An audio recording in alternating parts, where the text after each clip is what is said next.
Muzan! Mist breathing, fourth form. Serpent breathing, first form. Water breathing, third form. Wind breathing, seventh form. Sunflower thrust!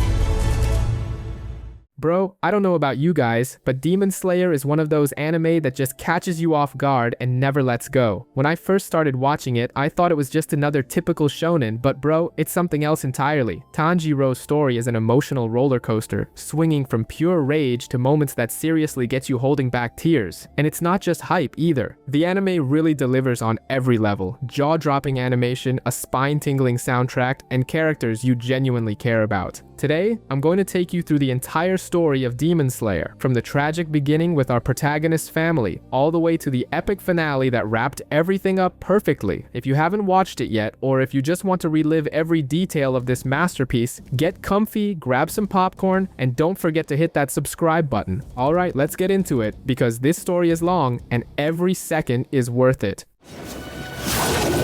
Raging Sun!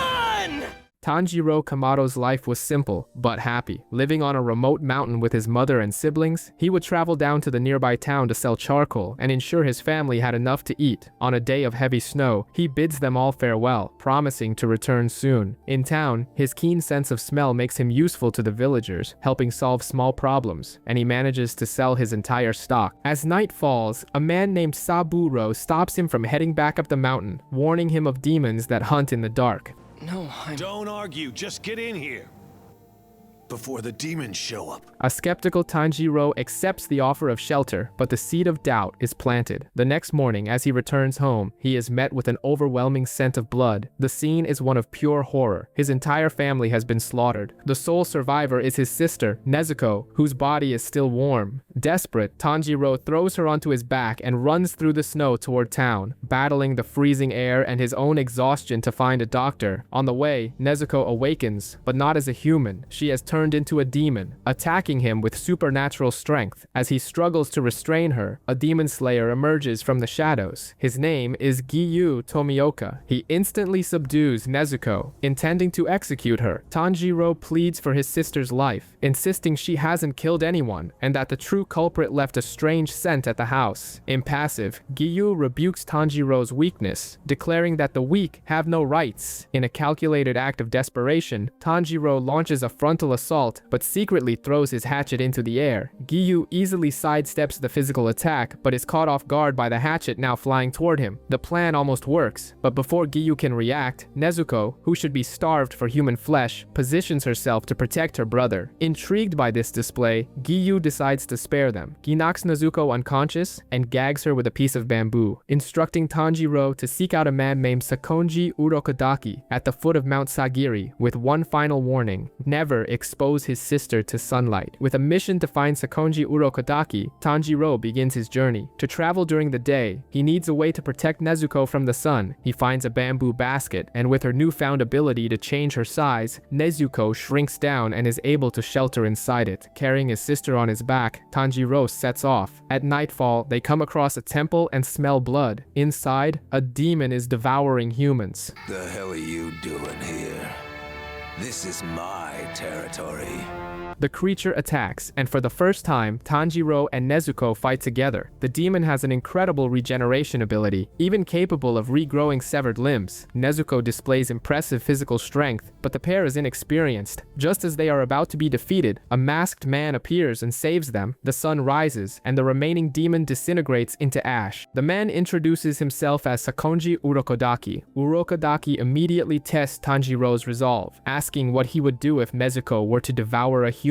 Tanjiro's hesitation is met with a swift blow. Urokodaki declares that his hesitation and excessive kindness are weaknesses that will get him killed. He explains that, should it ever happen, Tanjiro must kill his sister and then take his own life. After this harsh lesson, Urokodaki agrees to test him. The first challenge is simple: get down Mount Sagiri, a mountain riddled with deadly traps and thin air, before daybreak. Using his heightened sense of smell to sniff out the traps and his stamina to overcome exhaustion, Tanjiro manages manages to return to Urokadaki's home. Upon arriving, he learns that Ryu Tomioka had sent a letter to Urokadaki asking him to train him. With the test complete, Urokadaki formally accepts Tanjiro as his student, and so begins Tanjiro's brutal training. Urokadaki teaches him the fundamentals of the Demon Slayer Corps and subjects him to a daily regimen of trials. Every day, Tanjiro descends the trap-filled mountain, honing his reflexes and sense of smell. He practices his swordsmanship to the point of exhaustion, learns total concentration breathing to augment his strength, and studies the 10 forms of water breathing. All the while, Nezuko remains in a deep coma-like sleep, leaving Tanjiro increasingly worried. After a year, Urokadaki declares he has nothing left to teach. He leads Tanjiro to a massive boulder and gives him one final task. If he can slice the boulder in half, he will allow Tanjiro to enter the final selection. For 6 months, Tanjiro trains relentlessly, but the boulder remains untouched. At the brink of despair, he is confronted by a mysterious young man in a fox mask named Sabato. Sabato criticizes his weakness and challenges him to a duel, defeating him with ease. You obviously haven't learned anything.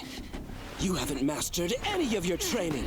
He claims that Tanjiro has only memorized the teachings, but hasn't truly forged them into his body. Along with Sabato, a girl named Makomo also appears. She corrects Tanjiro's posture and helps him grasp the fundamentals of total concentration breathing. For another 6 months, Tanjiro trains with the two, dueling and losing to Sabato every day. Finally, the day comes when he faces Sabato with a real sword. In a single swift motion, Tanjiro's blade strikes Sabato's mask first. With a melancholic smile, Sabato and Makomo vanish. Tanjiro realizes he didn't slice his opponent's mask. In front of him, the massive boulder that had challenged him for a year is split cleanly in two. Urokadaki, impressed, reveals he never intended to send him to the final selection, fearing for his life. He presents Tanjiro with a fox mask, a warding charm for protection, and sends him off with his blessing. Tanjiro promises Nezuko he will return and departs for Mount Fujikasane. At the site, surrounded by wisteria flowers that trap the demons, the candidates are given a single instruction: survive for 7 days. As soon as the test begins, Tanjiro uses his keen sense of smell to track a demon. He comes across 2 of them and, putting his training into practice, uses water breathing to take them down. The victory fills him with confidence, but the celebration is short-lived. A putrid scent leads him to a massive, misshapen demon who devours another candidate right before his eyes. The creature recognizes the fox mask and reveals it was captured by Urokadaki 47 years ago. With a sadistic smile, the demon boasts of having devoured 13 of Urokadaki's students, including Sabato and Makomo, identifying them by their masks. The revelation ignites Tanjiro's rage, and he charges into battle. In a brutal confrontation, he dodges the enemy's multiple arms and, using the first form of water breathing, delivers a precise strike that severs the monster's thick neck.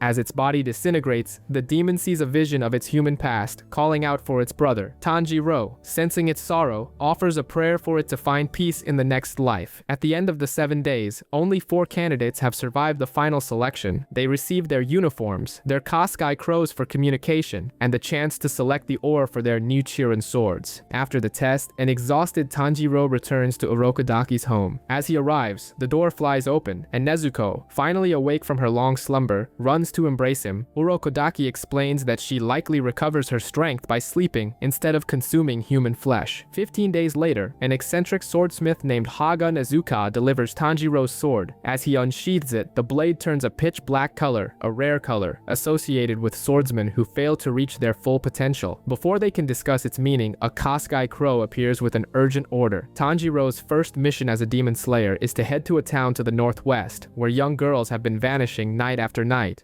Urokadaki gives Tanjiro a lightweight yet sturdy box made from Kirikumo cedar so he can carry Nezuko during the day. Together, the siblings depart for the mission town. There, Tanjiro meets Kazumi, a man devastated by the disappearance of his fiancée. Using his sense of smell, Tanjiro follows the demon's trail until nightfall. The scent intensifies, and he sees the demon emerge from a pool of shadow on the ground. The creature moves through walls and the earth, making it an impossibly elusive target. The situation worsens when the demon splits into 3 bodies, forcing Tanjiro to fight and protect Kazumi at the same time. As Tanjiro struggles to defend the civilian, one of the demons manages to corner him. At the critical moment, the door to the box on Tanjiro's back bursts open. Nezuko emerges and delivers a powerful kick, knocking the demon out. The creatures are shocked to see a human and a demon fighting together. Why would a swordsman and demon be working together? It's revealed that Urokodaki used a hypnotic suggestion on Nezuko while she slept, teaching her to protect humans as her family and to see all demons as enemies. With a new ally in the fight, the tide of the battle against the swamp demon is about to turn. Tanjiro dives into the demon's swamp, leaving Nezuko to protect the humans on the surface. The swamp is dense and airless, but Tanjiro adapts his techniques, unleashing the sixth form, Whirlpool. The powerful water vortex defeats the two demons lurking in the depths. Meanwhile, on the surface, Nezuko overpowers the third demon with brute strength, proving her incredible combat prowess. Tanjiro emerges and confronts the final clone, demanding information on Muzan Kibutsuji. However, the demon is paralyzed by a curse, dissolving in terror before it can reveal anything. After the battle, Tanjiro comforts Kazumi, the man who lost his fiancée. Before he can rest, his crow dispatches him on a new mission to the bustling city of Asakusa in Tokyo. Overwhelmed by the bright lights and tall buildings, Tanjiro suddenly catches a familiar, terrifying scent. He follows the trail through the crowd and finds him, Muzan Kibutsuji, disguised as a human, living with a wife and daughter. As Tanjiro confronts him, paralyzed, Muzan creates a diversion. With a casual flick of his wrist, he slashes a passerby's neck, instantly turning him into a violent demon. The chaos caused by the newly created demon forces Tanjiro's attention, allowing Muzan to slip away with his human family. As police try to contain the situation, a mysterious woman named Tamayo intervenes, using her blood demon art to create an illusion that allows Tanjiro to subdue the creature. She reveals that she and her companion, Yushiro, are also demons, but they are doctors who have broken free from Muzan's control and seek his destruction. Meanwhile, Muzan demonstrates his absolute power by killing a group of men and creating two new subordinates. He gives them a single order: hunt down and kill the demon slayer who wears Hanafuda earrings. There's a demon slayer who wears Hanafuda earrings. I want you to bring me his head.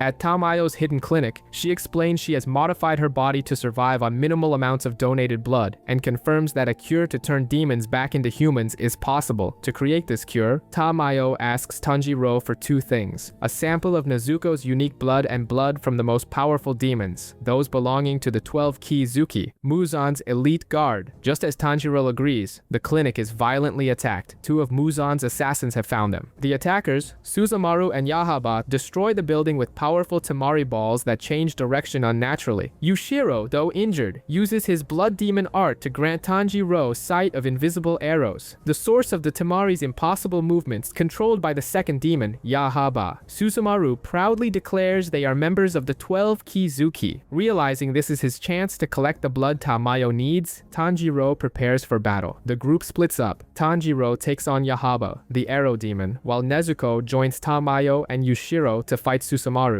Yaiba's arrows are relentless, redirecting Tanjiro's body and sword with every attack. He realizes he must adapt his techniques. By combining the vortex of the sixth form with the fluid movements of the third, Tanjiro closes the distance and unleashes a powerful spinning slash, an enhanced version of the second form, lateral water wheel, defeating the arrow demon. Defeated, the demon attempts one last desperate act, creating a vortex of force to take Tanjiro down with him. Pushed to his limit, Tanjiro executes a relentless sequence of water-breathing forms to cushion the impacts, surviving by a thread as his body threatens to give out. Meanwhile, Nezuko faces the Tamari demon, her strength now enhanced. Victory, however, is secured by Tamayo, who unleashes a magical aroma spell. The fragrance forces the demon to speak Muzan Kibutsuji's name aloud, which activates a terrifying curse. From the inside out, her body is destroyed by Kibutsuji's own cells, revealing the absolute and cruel control he wields over his servants. With the fight over, Tamayo confirms the demons were too weak to be members of the 12 Kizuki. Before parting ways, she offers to take care of Nezuko, but Tanjiro refuses, vowing they will never be separated again. Nezuko's staying with me. Nothing's gonna break us apart. The farewell is brief, as his Kaskai Crow immediately sends him on to his next mission. Tanjiro's journey is interrupted by a bizarre scene. A fellow demon slayer named Zenitsu Agatsuma hysterically begging a woman to marry him. After intervening, Tanjiro learns that Zenitsu is paralyzed by fear and was forced to join the Corps against his will. The reluctant partnership is formed just as a crow directs them to a mysterious mansion. Outside, they find two terrified children whose older brother was taken inside. Suddenly, a bloodied body body is thrown from the house, confirming the imminent danger. Tanjiro and Zenitsu enter, leaving Nezuko's box with the children for protection. However, the sharp sound of a Tsuzumi drum echoes, and the mansion's architecture violently shifts, separating the two slayers. Tanjiro comes face to face with the master of the house, a demon with drums growing out of his body. In another room, Zenitsu and one of the children are cornered by another creature. The chaos intensifies as a third figure bursts through the walls, a wild slayer wearing a boar mask who attacks everything in sight. Tanjiro tries to fend him off while also dealing with the demon's power. Each beat of Kyogai's drums either rotates the entire room or unleashes invisible slashing claws. Meanwhile, Zenitsu is cornered by a long-tongued demon. Overcome with terror, he faints, but in his unconscious state, a new personality emerges. A calm, focused swordsman. He unleashes a single lightning-fast thunder-breathing attack, destroying the demon before waking up with no memory of what happened. Tanjiro finds the children's older brother, who reveals he survived by using one of the drums the demon dropped. He also learns that Kyogai, a former member of the 12 Kizuki, is hunting him for his rare blood, known as Morechi, a prize that could restore his lost status. Leaving the children to protect themselves with the drum, Tanjiro confronts Kyogai alone. His old injuries throb, filling him with pain and doubt, but remembering his master's teachings, he realizes he must adapt. Consider the characteristics of water.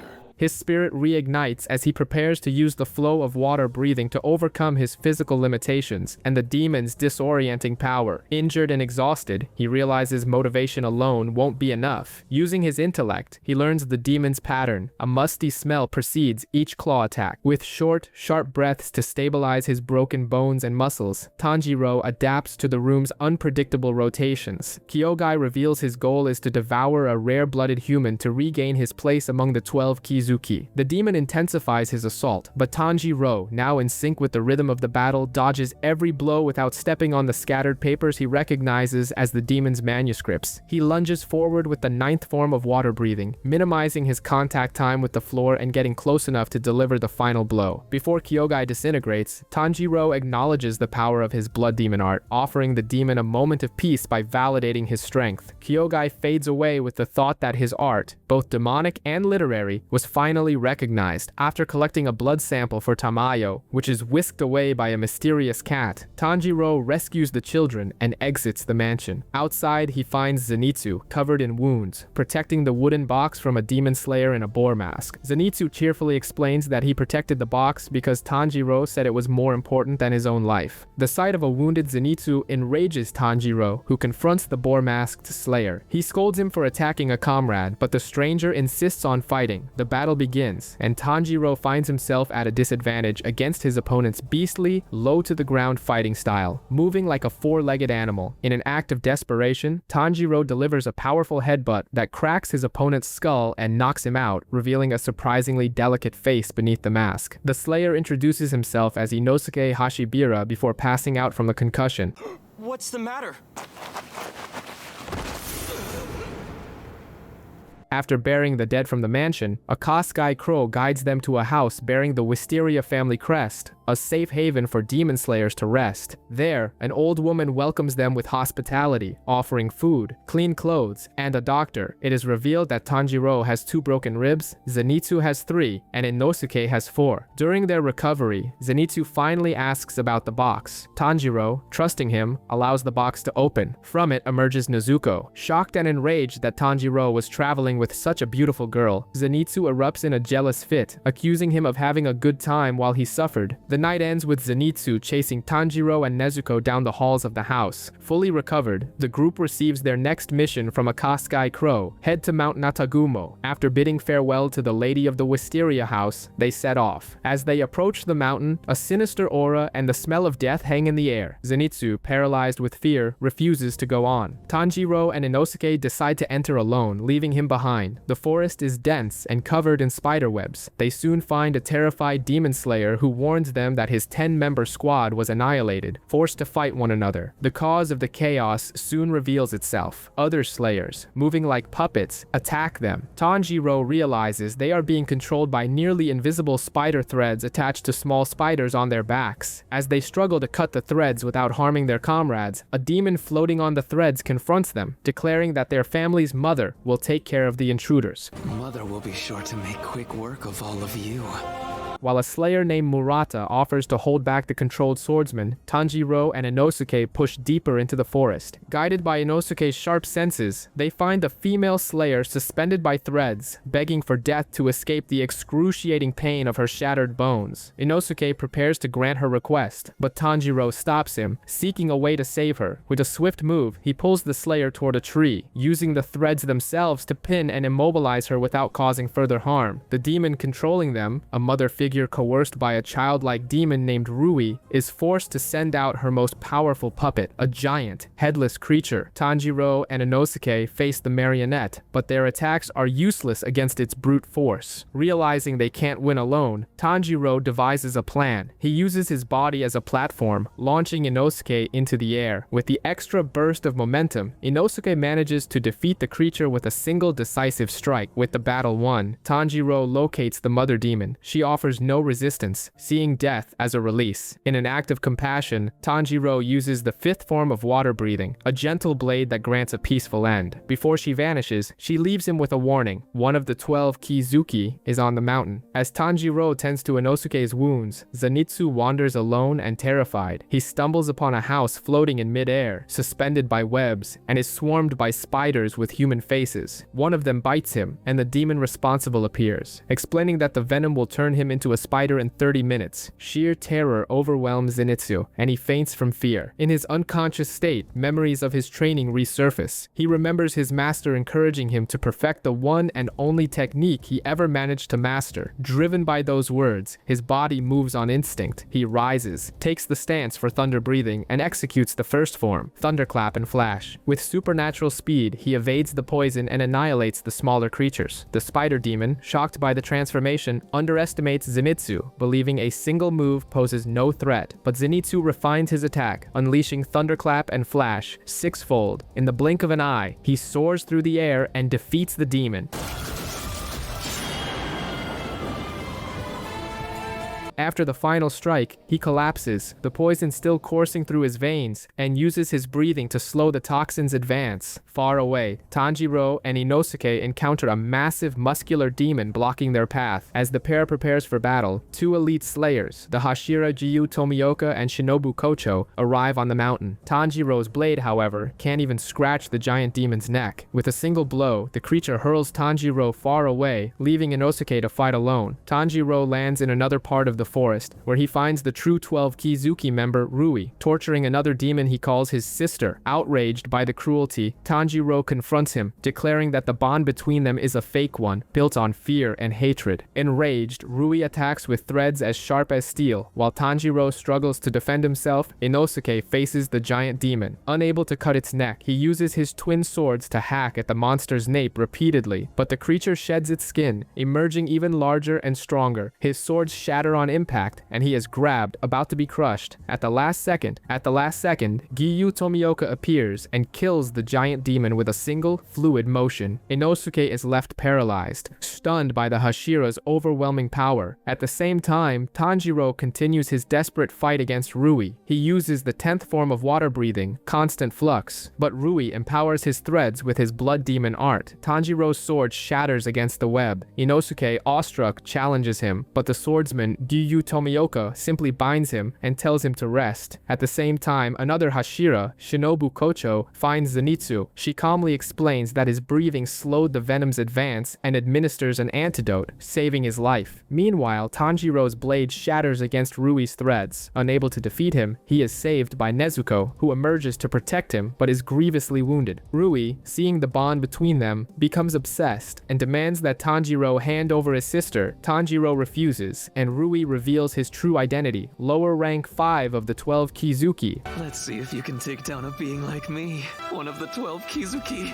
The battle intensifies. Rui easily overpowers Tanjiro, captures Nezuko, and suspends her in the air with his threads. Desperate, Tanjiro prepares the 10th form of water breathing, but Rui strengthens his threads with his blood demon art. Just as he's about to be killed, a memory flashes in Tanjiro's mind, his father performing a sacred dance, the Hinokani Kagura, and a special breathing breathing technique linked to it. He switches his breathing from water to the dance of the fire god, unleashing immense power. At the same time, a vision of their mother urges Nezuko to awaken. She unleashes her own blood demon art for the first time, exploding blood, setting Rui's threads ablaze. Fueled by this newfound strength and Nezuko's flames, Tanjiro charges forward and defeats the demon. Their bond proves unbreakable. Tanjiro collapses, exhausted, believing he has won. However, the smell of ash is absent. Rui reveals that he cut himself with his own threads before Tanjiro's blade could strike him. Enraged, he prepares to kill both siblings. Before Rui can strike, Giyu Tomioka appears. The demon unleashes a maelstrom of deadly threads, but Giyu remains motionless, activating the 11th form of water breathing, dead calm. Every thread that enters his range is instantly nullified. With a single fluid motion, he defeats the real Lower Moon 5. Elsewhere, Shinobu confronts the demon's sister. With a pleasant smile, she interrogates the demon about her victims before revealing her own unique fighting style, insect breathing. Unable to overpower the demon, she plunges her poison-tipped blade into its body, delivering a lethal dose that ends its life. As Rui's life fades, his human memories return. He remembers being a sickly child, turned into a demon by Muzan. He recalls killing his own parents in a misunderstanding, realizing too late that they had intended to die with him to atone for his actions. His entire violent existence was a desperate, failed attempt to recreate the bond he himself had severed. Tanjiro senses the overwhelming sorrow emanating from Rui's disintegrating body and reaches out his hand in a gesture of compassion. Gyu coldly dismisses the act, stating that demons deserve no pity. Don't waste your sympathy.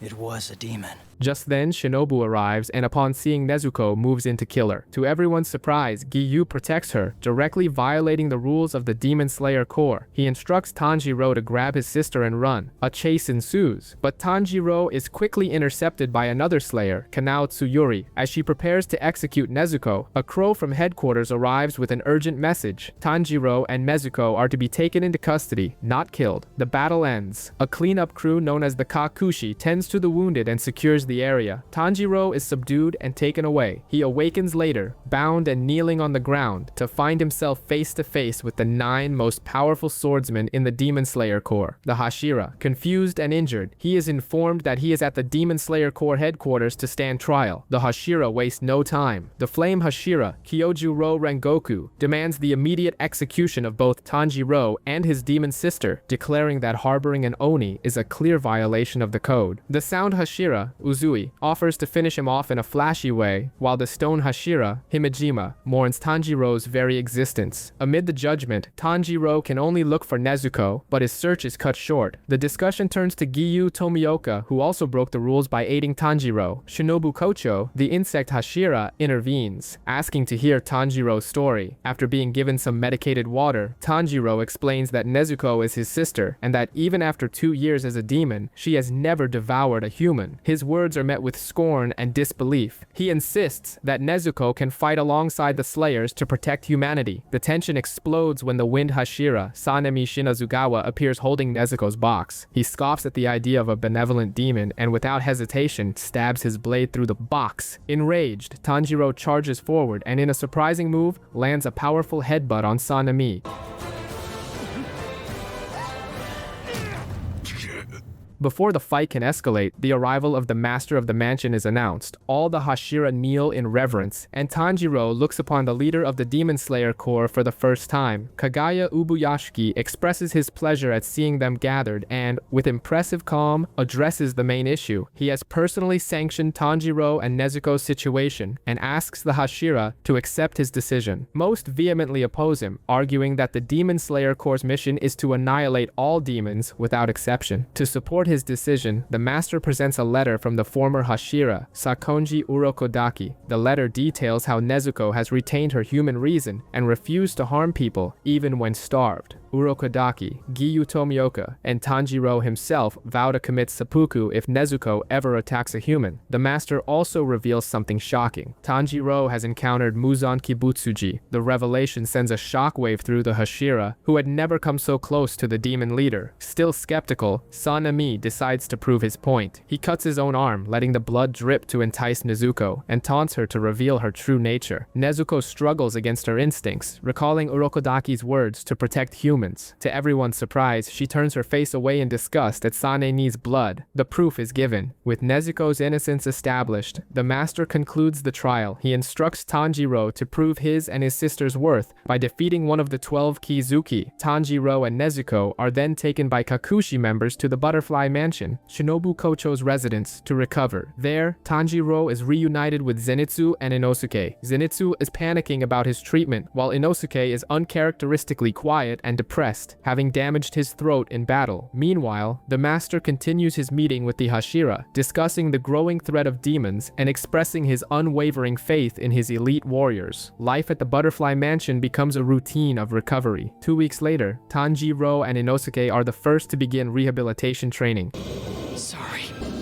Don't mind us. Please help me! An intense regimen designed to restore their combat abilities. The training is divided into 3 parts: flexibility massages, reflex training with cups of medicinal tea, and a full-body workout that resembles a game of tag against Kanao Tsuyuri, Shinobu's Tsuguko. Zenitsu joins them the next day, but the trio is completely overwhelmed. They can't beat Kanao in any of the tests, defeated with humiliating ease. The frustration is so great that Zenitsu and Inosuke give up on attending the training. Determined, Tanjiro continues alone but cannot understand the power gap between himself and Kanao. The answer comes from the young assistants at the mansion. The Hashira and Kanao have mastered total concentration breathing and keep it active all day, even while they sleep. This technique, known as constant, drastically increases the user's strength and stamina. With a new goal in mind, Tanjiro begins a rigorous personal training regimen to master constant breathing. He spends his days running, meditating, and blowing on special gourds to expand his lung capacity. During his training, Shinobu Kocho observes him. She reveals to Tanjiro her own dream, to one day be able to get along with demons, an ideal inherited from her late sister. However, she admits that the rage over her sister's death still burns within her. Shinobu entrusts this dream to Tanjiro, believing that he, with his compassion and determination, might be able to achieve it. Motivated by her words and the desire to protect Nezuko, Tanjiro dedicates himself even more, determined to master the technique that will put him on the same level as the Hashira. To master total concentration, constant, Tanjiro begins a rigorous training, asking the girls at the Butterfly Mansion to punish him if he stops using the technique while he sleeps. The effort pushes him to his limits, but his stamina increases dramatically, allowing him to finally keep up with Kanao in the agility drills. Look at that! I'm not far behind her!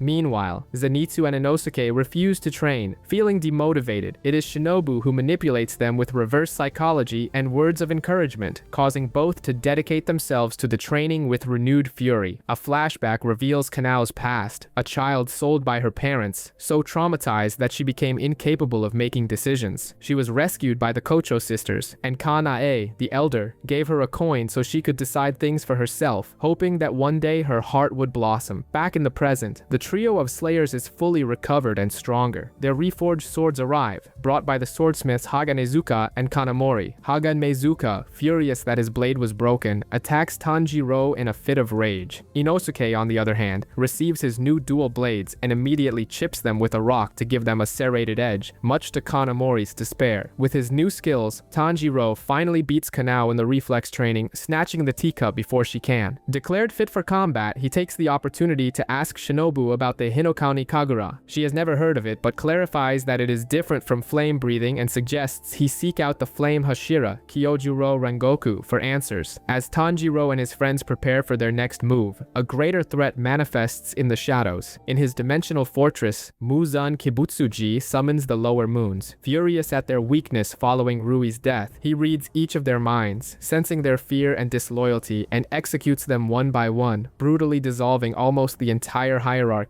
The sole survivor is Enmu, lower rank 1, who displays a sadistic pleasure in others' pain and unwavering loyalty. Impressed, Muzan grants him more of his blood, transforming him into an even more powerful threat with a new mission: to kill the flame Hashira and the slayer with the Hanafuda earrings. At the Butterfly Mansion, a crow announces Tanjiro, Zenitsu, and Inosuke's next mission: to investigate the Infinite Train, where over 40 people have vanished. They are to join Rengoku on site. Before leaving, Tanjiro says goodbye to Aoi and Kanao. In a decisive moment, he takes Kanao's coin and flips it, declaring that if it lands on heads, she will start listening to the voice of her own heart. The result is heads. Remember, it's the heart that drives people. Kanao was left silent, visibly shaken, as Tanjiro departs, leaving her with a new possibility for her future. The trio arrives at the station and, after a comedic confrontation with the police due to Inosuke mistaking the train for a living creature, they manage to board the moving steam engine. Before his meeting with Tanjiro, the flame Hashira, Kyojuro Rengoku, was already on the move, investigating the strange events surrounding the infinite train. His investigation leads him to a demon known as the Slasher, who had been terrorizing the area. In the process, he meets a grandmother and her granddaughter Fuku, bento sellers at the station, and protects them. Rengoku discovers that the infinite train is in a maintenance shed and goes there, where he finds the Slasher holding a worker hostage. The demon, extremely fast, tries to use the hostage as a shield and threatens to attack the bento sellers to distract Rengoku, but the Hashira's speed is unmatched. He saves the hostage and intercepts the demon at the station, protecting Fuku and her grandmother. With a single strike of his flame-breathing, first form, unknowing fire, he defeats the Slasher. The grandmother then reveals that Rengoku's father saved her at the same spot 20 years earlier. Rengoku realizes the Slasher was just a distraction and that a much more powerful demon is lurking on the infinite train itself. The next day, he boards the train, ready for battle, and is found by Tanjiro, Zenitsu, and Inosuke, already devouring his bento with infectious enthusiasm. He quickly briefs them on the mission. Conversation is cut short when a demon appears in the car. With astonishing speed, Rengoku eliminates it using the first form of flame breathing. Unknowing fire! Shortly after, another demon attacks, and the Hashira defeats it with the same ease, leaving the trio in awe of his power. The calm, however, is a trap. When they conduct one by one, the slayers fall into a deep, inescapable sleep. In another car, the demon Enmu, lower rank 1, instructs his human accomplices to invade the dreamers' minds. Using special ropes, they connect to the slayers with one goal: to find and destroy their spiritual cores, leaving them as empty husks. While the slayers are trapped in their happy blood helps him realize that this reunion with his family is not real. Heartbroken, he bids farewell to his loved ones, knowing he must return to reality and fight. Running through the snow in his dream, he searches for an exit until a vision of his father gives him the answer. To the train, he sees his friends still asleep, connected by ropes to other passengers. Understanding the enemy's plan, he orders Nezuko to burn the ropes to free the others. The human accomplices, desperate to return to their dreams, attack, but Tanjiro incapacitates them without killing them. Recognizing they are victims too, he climbs onto the roof of the train, refusing to give in. Even as Enmu torments him with visions of his family blaming him, Tanjiro unleashes the 10th form of water breathing and defeats the demon. However, the victory is an illusion. He is not just on the train, he is the train. His body has fused with every car, turning the 200 passengers into hostages and food. Tentacles of flesh erupt everywhere, advancing on the sleeping innocents. Just as Tanjiro is overwhelmed, his companions awaken. Nezuko springs into action to protect the humans. Zenitsu fights in his sleepwalking state, and Inosuke charges forward with ferocity. He find and sever the demon's true head. Using his beast breathing, Inosuke locates Enmu's weak spot in the engine room at the front of the train. Rengoku instructs the injured Tanjiro to use his breathing to staunch the bleeding, confirming that all 200 passengers have survived. As Enmu's body disintegrates, he laments his defeat, but the calm is shattered by the arrival of an overwhelming presence, and declaring Rengoku the true victor for having protected everyone. In his final moments, Rengoku passes on his legacy. He instructs Tanjiro to visit his home to find records about the brother, and acknowledges Nezuko as a demon slayer. With one last piece of advice to set your hearts ablaze, Kyojuro Rengoku dies with a serene smile. As the other Hashira receive the news of his fall, Tanjiro, Zenitsu, and Inosuke are left to mourn their loss.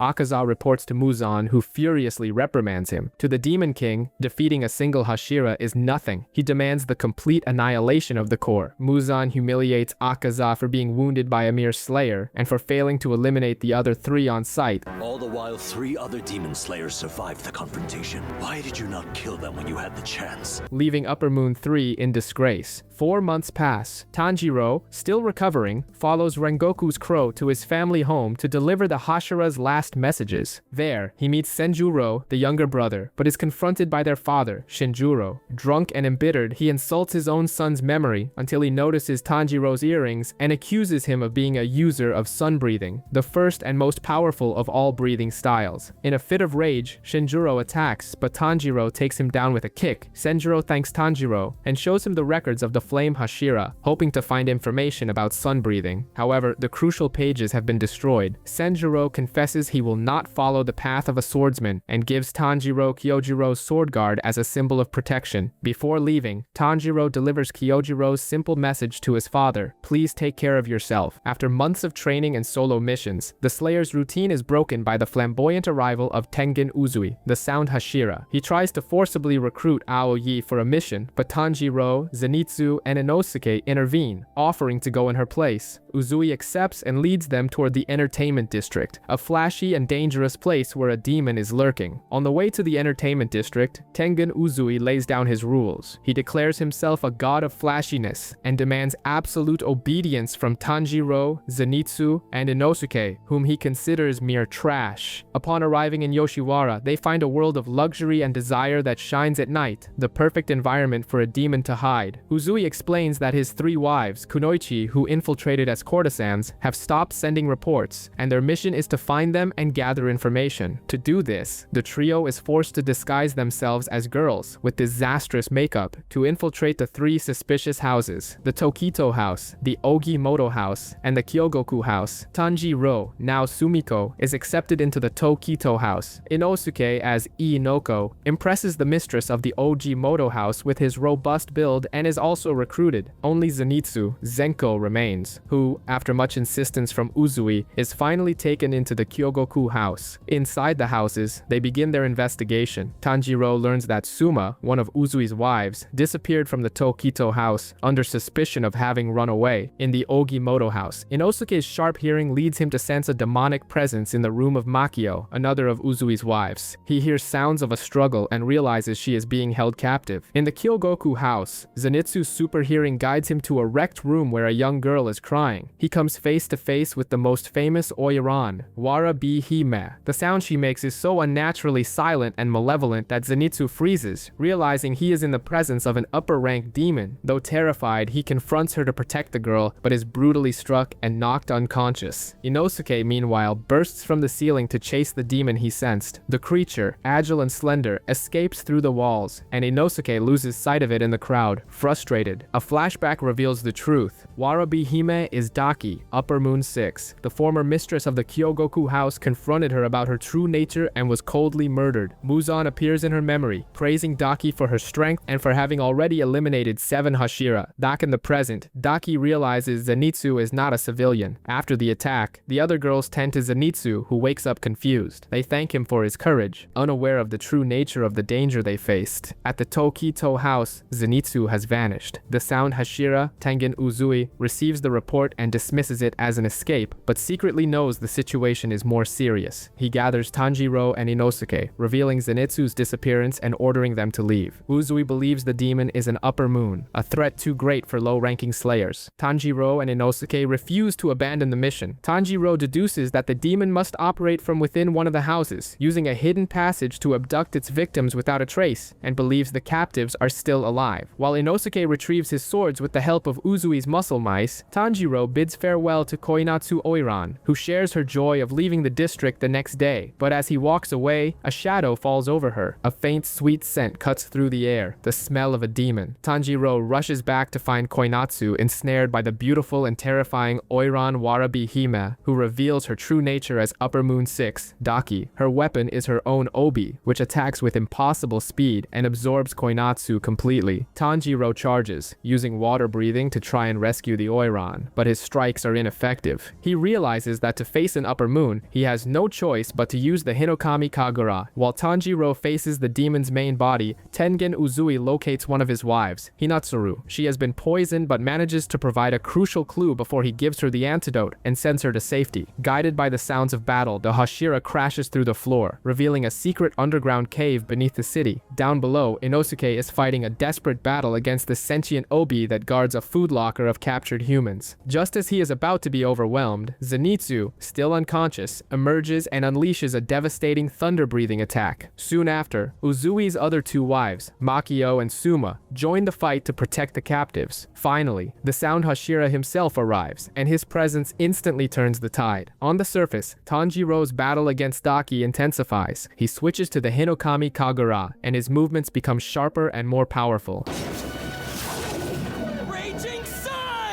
The new style catches the Upper Moon by surprise, but the immense strain pushes Tanjiro's body to its limit. Despite his fatigue, he channels his determination, resolved to win and protect everyone. Tanjiro's desperate assault forces the Upper Moon to change tactics. Daki recalls her scattered obis, reabsorbing them into her body and undergoing a terrifying transformation. Her hair turns white and her power skyrockets. Unleashing her frustration, Daki attacks the surrounding district, destroying buildings and killing innocent civilians.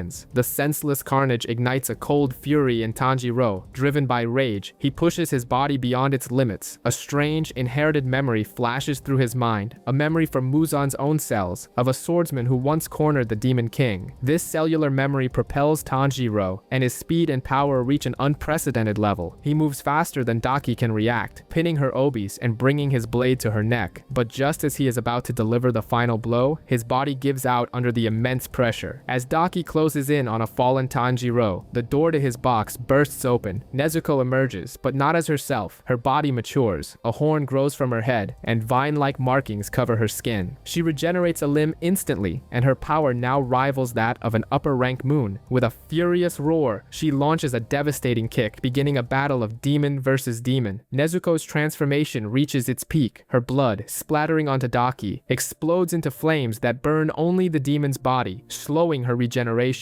Tanjiro struggles desperately to restrain his sister, who has lost control. In a moment of clarity, he remembers a lullaby from his mother and begins to sing. The melody calms Nezuko, who weeps and falls asleep, reverting to her child form. The moment Tanjiro manages to put her to sleep, Tengen Uzui appears in a flash and defeats Daki with a single blow. But the demon doesn't disintegrate. Instead, her headless body begins to cry, and from her back emerges a second skeletal figure, Gyutaro, her older brother and the true other half of Upper Moon 6. He quickly reattaches Daki's head and confronts the Hashira. Gyutaro attacks with sickles made of his own blood, revealing that his blades carry a deadly poison. Inosuke and Zenitsu arrive to provide support, but the battle has completely changed. Uzui now faces two demons who share a single rank, and the poison is already coursing through his body. Despite being poisoned, Uzui uses his shinobi experience to resist the effects, but Gyutaro knows it's only a matter of time. Amidst the exchange of blows, Uzui reveals his past in a shinobi clan and the loss of his siblings, which forged his determination. The fight is fierce, but Uzui is at a disadvantage. The situation changes when his wife, Hinatsuru, joins the battle. Hinatsuru fires a volley of kunai tipped with wisteria extract, which paralyzes Gyutaro for a crucial moment. The opening allows Uzui to advance, but Daki interferes to protect her brother. Tanjiro, Inosuke, and Zenitsu regroup to take on Daki, while Uzui focuses on Gyutaro. It is then that the Hashira realizes the truth. To win, they must kill both siblings at the same time. The strategy is clear, but the demons have already killed countless slayers, including Hashira, who failed to uncover this secret. The battle becomes a race against time as the slayers try to coordinate a dual attack while surviving the siblings' relentless offensive. The paralysis from the wisteria poison is short-lived. Gyutaro recovers and unleashes a devastating attack,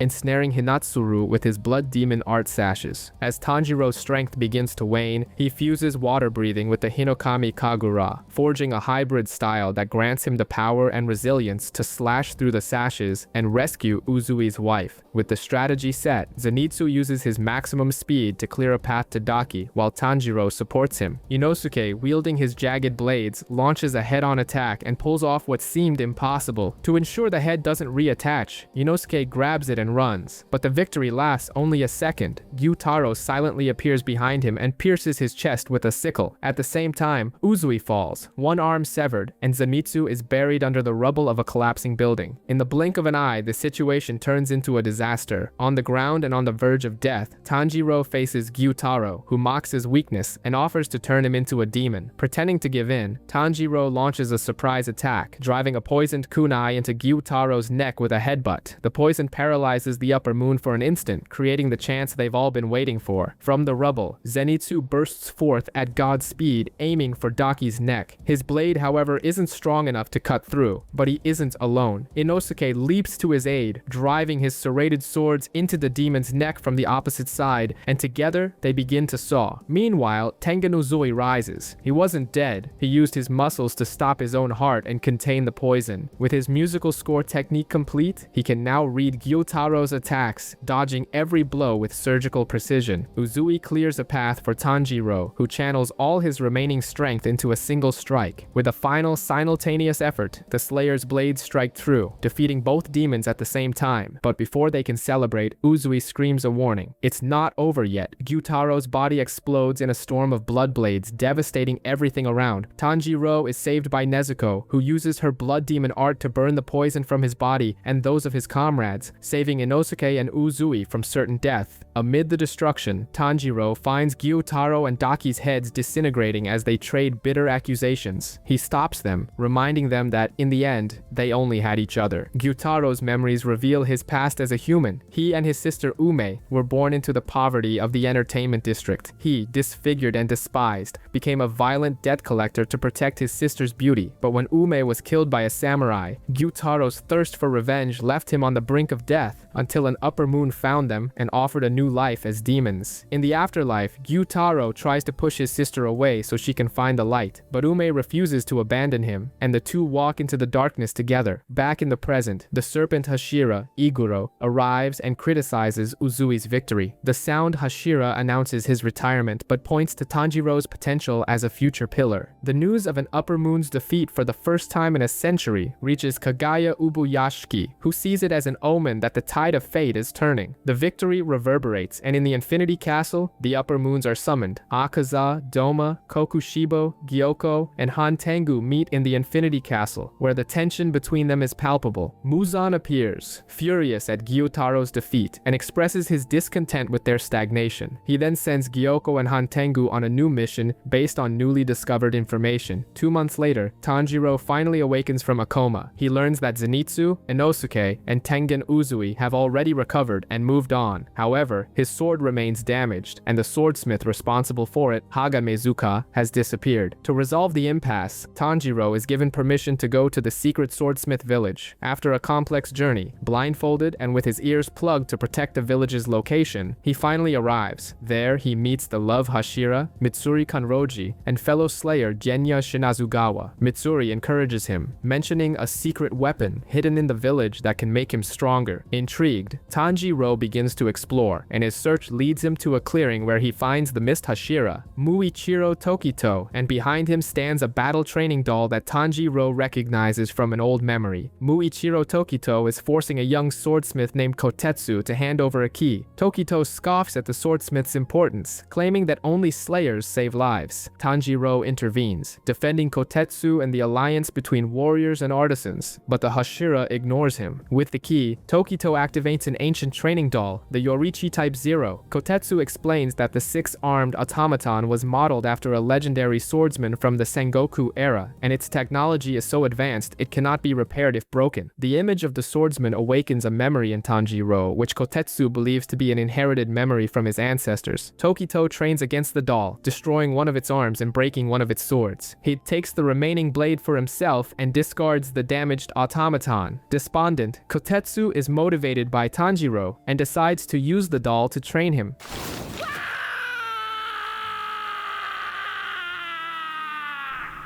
The regimen is brutal, pushing Tanjiro to the brink of exhaustion. Without food or water, he nearly collapses, but during a moment of clarity, his sense of smell evolves. He can now smell attacks before they happen, a perception faster than the opening thread. Encouraged by Kotetsu not to hesitate, Tanjiro delivers a final full-force blow, shattering the doll. To their surprise, a sword over 300 years old is revealed inside the automaton's carcass. The discovery of the sword attracts an unexpected figure, Hada Nezuko. He seizes the rusted blade, and after being restrained by his fellow swordsmith Kanamori, it's revealed that Haga Nezuko had been training in the mountains to forge a stronger sword for Tanjiro. He promises to restore the ancient weapon with a secret polishing technique that will take 3 days and 3 nights. The village's peace is shattered when 2 upper moon demons infiltrate the area, Gyoko and Hantengu. Inside one of the rooms, Tanjiro and Tokito sense Hantengu's presence. Tokito moves quickly and strikes the demon, but Hantengu doesn't die. Instead, his body splits into 2 younger, more powerful entities, Seikido, the manifestation of anger, and Karaku, the manifestation of pleasure. The fight intensifies. Karaku uses a fan to hurl Tokito away, while Seikido paralyzes Tanjiro with an electric staff. Genya appears and shoots the demons with a Nichiren firearm, hitting them both. However, the attack only causes them to split again, now into 4 distinct demons. Far from the main battle, Tokito finds Gyoko about to attack Kotetsu. Remembering Tanjiro's words about how helping others ultimately means helping yourself, the Hashira decides to protect the young swordsmith, postponing his mission to protect the village chief. As Tokito makes his decision, the battle in the main building reaches a critical point. He faces a monster summoned by Gyoko, realizes the demons weaken with each division, and quickly eliminates them to rush to the aid of Haga Nezuko, who is focused on his polishing work. Meanwhile, Nezuko and Genya are overpowered by Hantengu's 4 clones. Genya, though impaled, refuses to die, and Nezuko unleashes a more feral form, using her blood demon art to set the enemies ablaze. Fighting against Urogi, the winged demon, Tanjiro notices that each clone's tongue bears a kanji representing their emotion. He deduces that attacking the tongue is the key to slowing their regeneration. Using Urogi's flight to his advantage, Tanjiro launches himself back into the room. At the same time, elsewhere in the village, the love Hashira, Mitsuri Kanroji, arrives to protect the swordsmiths from Gyoko's attacks. Muichiro Tokito and Kotetsu find the swordsmith Kanamori, who gives the Hashira a new sword. He reveals that Tanjiro had asked him to look after the blade and be understanding of him. On their way to the workshop, Upper Moon 5, Gyoko emerges from a vase and confronts them. Meanwhile, Mitsuri Kanroji, the love Hashira, defends the village chief from a giant demon. With her unique, flexible sword, she defeats it in a single, graceful motion, saving everyone. On another battlefront, Tanjiro is trapped under rubble. Nezuko holds his blade and uses her blood demon art, setting the steel on fire and turning the black sword into a crimson-red blade. The color change triggers an inherited memory in Tanjiro, a vision of an ancient swordsman whose black sword also turned red in battle. Inspired, he unleashes the sun-breathing technique and takes down 3 of the 4 demons at once. At the same time, Genya eliminates the 4th, but emerges with a disturbing demonic appearance. In the workshop, Gyoko reveals his art, a grotesque sculpture made from the bodies of 5 swordsmiths. Tokito attacks him, but the demon teleports between vases, escaping with ease. Gyoko retaliates with poison needles and traps the Hashira in a water prison, leaving him to drown. The demon's words about worthless lives awaken a long-forgotten memory in Tokito. Even though the 4 demons have been defeated, they regenerate instantly. Tanjiro realizes their weak point isn't their necks and smells a 5th demon hiding nearby, the main body. Genya, acting aggressively, insists he will defeat the Upper Moon alone to become a Hashira. Tanjiro ignores him and asks him and Nezuko to hold off the 4 clones while he hunts the real one. Tanjiro locates the main body, a tiny swift demon the size of a rat. Genya tries to shoot and slash it, but its speed and size make it an impossible target. Just as he is about to be killed by one of the clones, Genya's life flashes before his eyes. He remembers his promise to protect his family alongside his brother, Sanemi. He relives the tragic night his mother turned into a demon, slaughtered his siblings, and Sanemi was forced to kill her to protect Genya. In the confusion and horror, Genya called his brother a murderer, a word that has haunted him ever since. Tanjiro saves him at the last second and pins down the small demon. He tries to sever its neck, but its skin is incredibly tough, and his blade cannot pierce it. As Tanjiro struggles to cut the demon, a new danger emerges. The 4 clones merge into one, giving rise to a new form, Zohaku-ten, the manifestation of hatred. His presence is so overwhelming that it paralyzes Tanjiro and Genya with its aura alone. Zohaku-ten accuses them of being the true villains for attacking a small and weak being. Furious, Tanjiro confronts him, declaring that the true evil is devouring hundreds of innocent lives. Far away, Muichiro Tokito remains trapped in Gyoko's water prison. The demon invades the workshop and finds Hada Nezuko polishing a sword with such absolute concentration that he completely ignores his presence. Angered by his inability to break the swordsmith's focus, Gyoko attacks him, but Hada Nezuko continues his work. Outside, Kotetsu desperately tries to free Tokito, but is stabbed by one of Gyoko's monsters. Paralyzed and poisoned inside the water prison, Muichiro Tokito's consciousness begins to fade. His mind mind delves into a long-forgotten past, revealing the origin of his inner fog. He remembers his father, a kind woodcutter who died in a storm trying to find herbs for his sick mother, who also succumbed. Orphaned at 10, Muichiro was left in the care of his older twin brother, Yuichiro. Unlike Muichiro, Yuichiro was cynical and cold, believing kindness was a weakness that only led to pain. He despised the memory of his parents, calling them fools for trying to help others. The tension between the brothers grew when Amane Ubuyashiki, the master's wife, visited them, revealing they were descendants of a legendary swordsman. While Muichiro was excited by the idea of becoming a demon slayer to save people, Yuichiro violently rebuked him, claiming that people like them were useless and destined to die worthless. Their silent coexistence was shattered one hot summer night when a demon invaded their cabin. The creature attacked and severely wounded Yuichiro. Seeing his brother wounded, an uncontrollable primal rage awakened in Muichiro. He attacked the demon with blind savagery, using tools and rocks to subdue it until sunrise. Gravely injured, he crawled back to the cabin and found Yuichiro on the verge of death. In his last words, Yuichiro confessed that his coldness was an attempt to protect Muichiro and revealed the truth behind his name. The Mu in Muichiro didn't mean meaningless, but infinite. Back in the present, the fog in his mind dissipates. With his memories restored and a newfound determination, Muichiro breaks free from the water prison, revealing a slayer mark on his face. Gyoko, Upper Moon 5, is shocked to see him free and faster than before. Meanwhile, the swordsmith Haga Nezuko continues polishing the sword, completely focused on his work, ignoring the demon attacking him. Reinvigorated by his memories and his brother's sacrifice, Muichiro wields his new blade, ready to end the battle. He advances on Gyoko, who unleashes an attack of octopus tentacles, but the Hashira slices through them all with his mist-breathing fifth form, coldly declaring that the demon's head will be his next target. The battle against Upper Moon 5 is far from over. Gyoko, angered by Muichiro's confidence, mocks his appearance, but the Hashira counters every insult with a cutting coldness that unnerves the demon. In a rage, Gyoko unleashes his blood demon art, 10,000 gliding slime fish, but Muichiro annihilates them all with a single strike of his sixth form. The poison released by the fish is repelled by his third form, showing that the Hashira is on a completely new level. Cornered, Gyoko reveals his true form, shedding his skin to emerge with a body covered in translucent scales, harder than diamond. He boasts of his divine speed and power, but Muichiro remains unfazed. The Hashira channels the rage he felt when he lost his family, the same rage that drove him during his brutal training. He activates his ultimate technique, mist breathing, seventh form, obscuring clouds. The scenery transforms, shrouded in a dense fog that completely confuses Gyoko's senses. Muichiro's speed varies drastically, making his movements impossible to predict. In an instant of silence, the Hashira appears behind the demon and with one clean motion defeats the Upper Moon.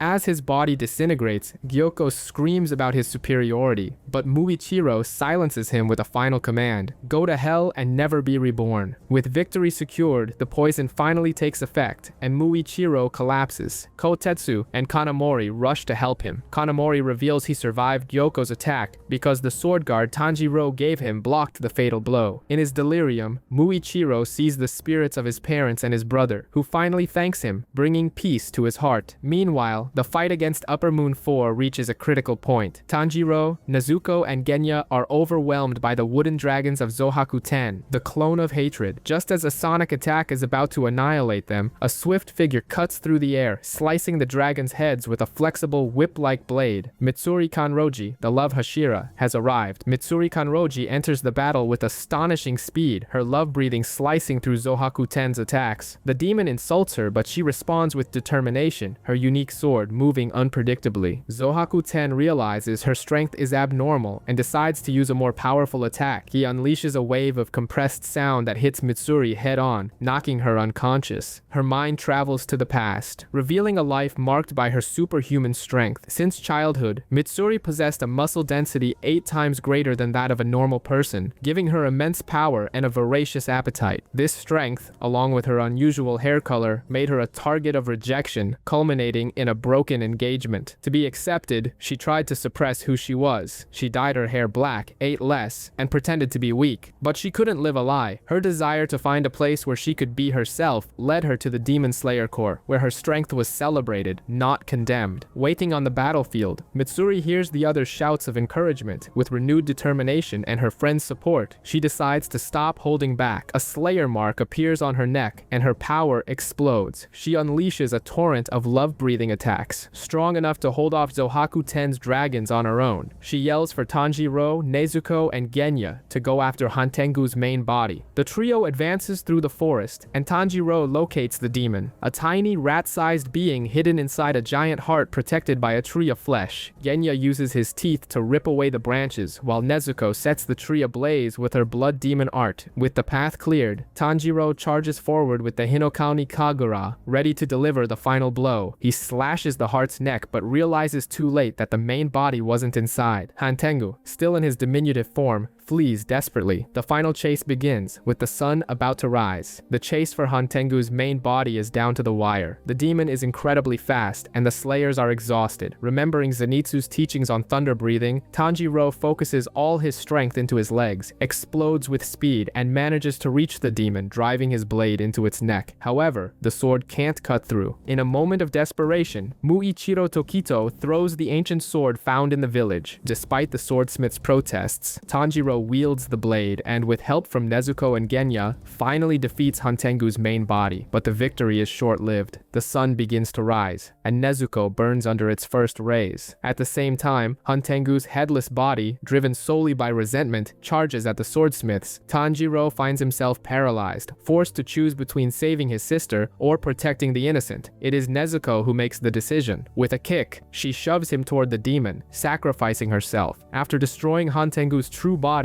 which was hidden inside the heart of the resentment demon, Tanjiro turns, expecting to find only ashes. But there, under the full sun, stands Nezuko. Not only has she survived, but she can now speak. News of Nezuko's survival reaches Muzan Kibutsuji. He realizes his centuries-long search for the blue spider lily has ended. To conquer the sun, all he needs to do is devour Nezuko. His origin is revealed. A sick man from the Heian era, turned into the first demon by an experimental treatment. Now, his sole objective is to capture Nezuko to become the perfect, immortal being. Back at the village, the celebration is total. Tanjiro recovers, receives his new sword from a furious Haga Nezuka, and bids farewell to everyone, while a letter from Tamayo confirms his theory. Nezuko was destined to conquer the sun. The victory at the Swordsmith village and Nezuko's conquest of the sun put the entire Demon Slayer Corps on high alert. An emergency Hashira meeting is convened, led by Amane Ubuyashiki. She reveals that Kagaya's condition has worsened, and he will no longer be able to attend. The meeting's focus is the mysterious mark that appeared on Muichiro Tokito and Mitsuri Kanroji during the battle. Tokito explains the extreme conditions to awaken it: a heart rate over 200 beats per minute and a body temperature over 39 degrees Celsius. But the revelation comes with a terrible price. Everyone who awakens the mark dies before the age of 25. Despite the risk, the Hashira agree to begin an intensive training program for the entire corps, aiming to strengthen every slayer and awaken as many marks as possible before the all-out war against Muzan. However, Giyu Tomioka refuses to participate, distancing himself from the others and stating that he is not like them. As Tanjiro recovers and receives his fully restored sword, now with the character for Destroy engraved on the blade, the Hashira training begins. Each pillar is responsible for a different stage, starting with endurance training led by Tengen Uzui. Damn! You're in such miserable shape! I can't even call what this is running! The calm before the storm is interrupted when a messenger crow finds Lady Tamayo. It brings an unexpected invitation. The Demon Slayer Corps summons her to join forces at the Ubuyashiki mansion and help defeat Muzan. Lady Tamayo accepts the invitation and, along with Yushiro, departs for the Demon Slayer Corps headquarters, ready to collaborate in the war against Muzan. Meanwhile, Tanjiro receives a personal mission from Kagaya Ubuyashiki himself to convince Giyu Tomioka to join the Hashira training. After days of persistent pursuit, Giyu finally reveals the reason for his isolation. He confesses that he never truly passed the final selection. It was his friend, Sabato, who defeated nearly every demon on the mountain before being the only one to die. Giyu feels like an imposter, occupying a place he doesn't deserve, and which should have belonged to Sabato. Tanjiro, remembering his own feeling of helplessness after Rengoku's death, confronts Giyu with a direct question: will he simply let the legacy Sabato entrusted to him fade away? Tanjiro's words awaken a repressed memory of Sabato, who had encouraged him to honor his sister's sacrifice and live. Finally overcoming his guilt, Giyu accepts his place as a Hashira and agrees to participate in the training. While Giyu finds his path, Shinobu reveals to Kanao that she also will not join the general training. She has her own deadly plan, to prepare herself to find and destroy the demon that murdered her older sister. The Hashira training begins under the command of Tengen Uzui. The first stage is a brutal endurance test, where the slayers are pushed to their physical limits to strengthen their foundation. Tanjiro Kamado arrives, reuniting with Uzui and immediately joining the training. During a meal, Uzui's wives thank Tanjiro, revealing the former Hashira's frustration with his retirement and his desire to keep fighting. Meanwhile, the absence of demons becomes a bad omen, with rumors that the search for Nezuko is the reason for the quiet. Far away, Sanemi Shinazugawa and Iguro meet. They discuss the sudden disappearance of demons from the Infinity Castle, concluding that a decisive battle is approaching. To prepare, they decide to train together. Back at the dojo, Uzui begins a nighttime combat drill, acting like a demon to test the Slayer's instincts. In the dark, he attacks them mercilessly, but Tanjiro takes the lead, organizing the others to fight as a team. Together, they manage to stand against the former Hashira, earning his respect and sparking new hope in the group. With the endurance training complete, Uzui declares Tanjiro ready to advance. He bids farewell to his comrades and heads to the next dojo, arriving at Muichiro Tokito's training grounds, where the Mist Hashira is already imposing his strict discipline. Tokito's training focuses on relentless speed and precision, teaching that hesitating even for a second means death. Tanjiro discovers that the swordsmith Kanamori has been assigned to the location at Tokito's request, ensuring their blades are always battle-ready. At night, a secret is revealed. Tokito secretly trains with Sanemi and Iguro, honing his skills at a level far beyond the daytime drills. This is the true Hashira training. To increase the urgency with the other slayers, Tokito decides the training will now use real swords, forcing everyone to overcome their fear and perfect their movements. Tanjiro masters the training in just 5 days. Before leaving, he challenges Tokito to a paper airplane competition, a gesture that breaks the Hashira's rigidity and unites the group in a moment of levity. As he departs, Tanjiro thinks of Nezuko, confident she is safe, and Tokito reaffirms their shared commitment to defeating Muzan. His next stop is the dojo of Mitsuri Kanroji, the love Hashira, where the reception is surprisingly sweet and welcoming. Mitsuri's training focuses on flexibility, subjecting the slayers to extreme stretching to enhance their agility. Next, Tanjiro faces Iguro's training, who greets him with hostility. The challenge is to hit targets while dodging obstacles and their own tied-up comrades, all under Iguro's winding attacks. Despite the pressure, Tanjiro sharpens his precision and manages to hit Iguro's Haori, completing the training but failing to win the Hashira's sympathy. The next stage is with Sanemi Shinazugawa, where Tanjiro finds a terrified Zenitsu trying to escape the training's brutality. Sanemi's method is a continuous violent assault. The tension explodes when Genya tries to approach his brother, revealing he has eaten demons to gain power. Furious at this revelation, Sanemi attacks Genya without mercy. Tanjiro intervenes to protect Genya, leading to a violent brawl between him and the Wind Hashira. The fight only ends with the intervention of other slayers, resulting in Tanjiro's expulsion from Sanemi's training. Kicked out, Tanjiro proceeds with Zenitsu to the final stage, the training of Himejima, the stone Hashira. They arrive to find Himejima meditating under a waterfall, enduring fire and water with superhuman strength, introducing himself as the strongest of the Demon Slayer Corps. Welcome, boys, to my training ground.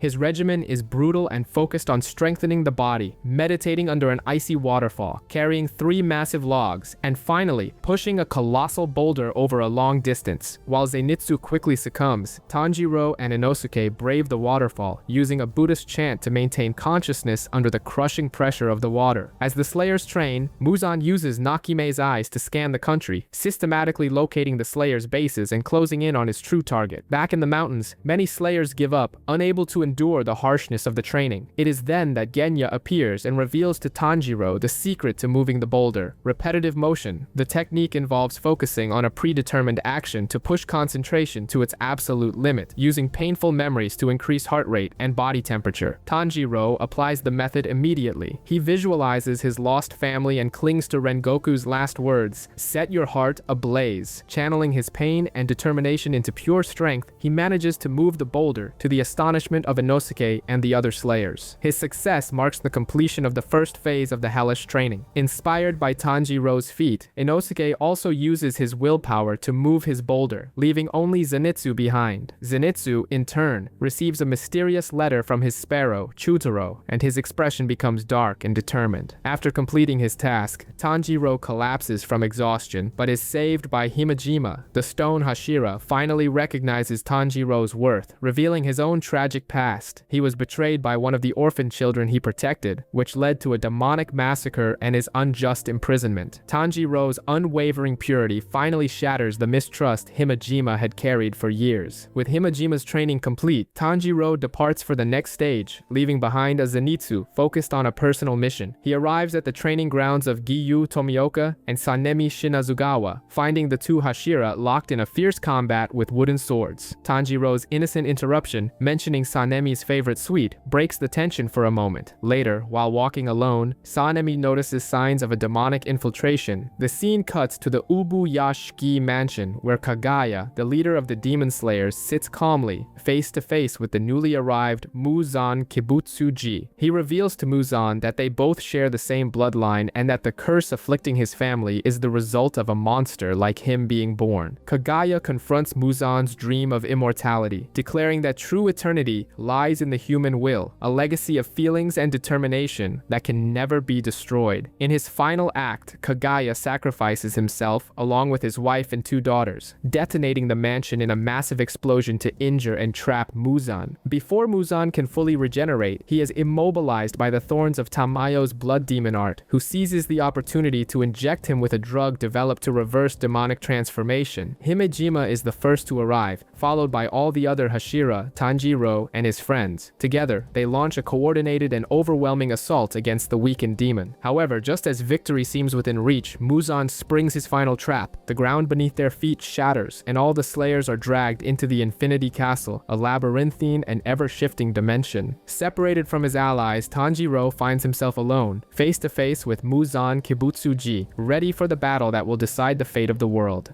I will defeat you! Muzan Kibutsuji!